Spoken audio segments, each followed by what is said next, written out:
Hi hello welcome to today reports.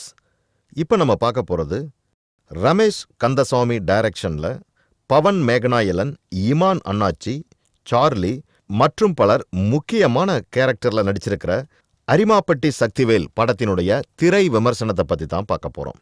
இந்த படம் ஒரு சோசியல் டிராமா மூவியாக எடுத்திருக்கிறாரு இயக்குனர் ரமேஷ் கந்தசுவாமி.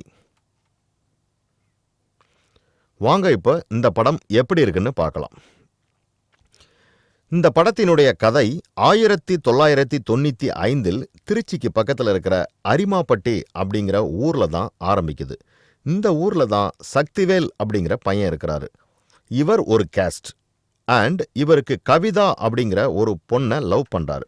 அவங்க வேற ஊர் அண்ட் வேற ஒரு கேஸ்டில் சேர்ந்தவங்க. 2 பேருமே ஸ்கூல் டேஸில் இருந்தே நல்ல பழக்கம். 2 பேரும் சக்திவேலோடைய ஃபஸ்ட்டு படம் டைரக்ட் பண்ணதுக்கப்புறம் கல்யாணம் பண்ணிக்கலாம் அப்படின்னு முடிவில் இருக்கிறாங்க. பட் அதுக்கு முன்னாடியே கவிதாவுடைய அண்ணன் மற்றும் ஃபேமிலி மெம்பர்ஸுக்கு இவங்களுடைய லவ்வை பற்றி தெரிய வந்துருச்சு.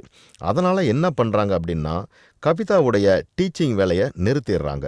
உடனடியாக அவங்களுடைய கேஸ்ட்லேயே இருக்கிற பையனுக்கு கவிதாவை கல்யாணம் பண்ணி வைக்கணும் அப்படின்னு தீவிரமாக இறங்குறாங்க.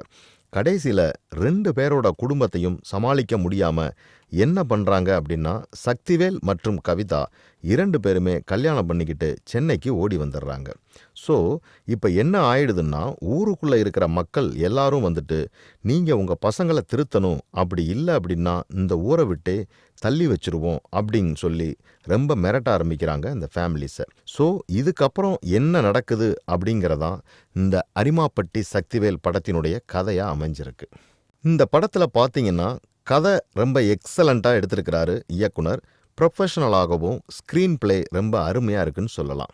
சண்டை காட்சிகள் எல்லாமே கதை களத்திற்கு ஏற்றவாறு ஒரு கிராமத்து பின்னணியில் ரொம்ப எக்ஸலண்ட்டாக பண்ணியிருக்கிறாரு. ஒவ்வொரு சீனுமே கன்சிஸ்டண்ட்டாக ரொம்ப அழகாக எடுத்திருக்கிறாரு. இந்த படத்தினுடைய ஹீரோ பவன் ஒரு சில சீன்ஸுக்கு ரொம்ப கரெக்டான எமோஷன்ஸை ரொம்ப எக்ஸலண்ட்டாக கொடுத்துருக்கிறாருன்னு சொல்லலாம்.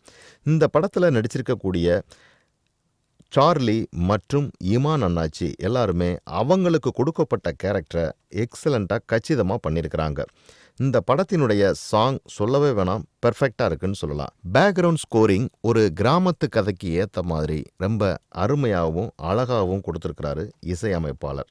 விஷுவல் கிராமத்து பின்னணியில் நம்மளை அந்த கிராமத்துக்கே கொண்டு போன மாதிரி ரொம்ப அழகாக எடுத்திருக்கிறாங்க. மொத்தத்தில் இந்த படம் ஒரு உண்மை கதையை பேஸ் பண்ணி அருமையாக திரைக்கதை அமைச்சு திரையில் காமிச்சிருக்கிறாரு இயக்குனர். இயக்குனருக்கு நம்முடைய பாராட்டுக்கள்.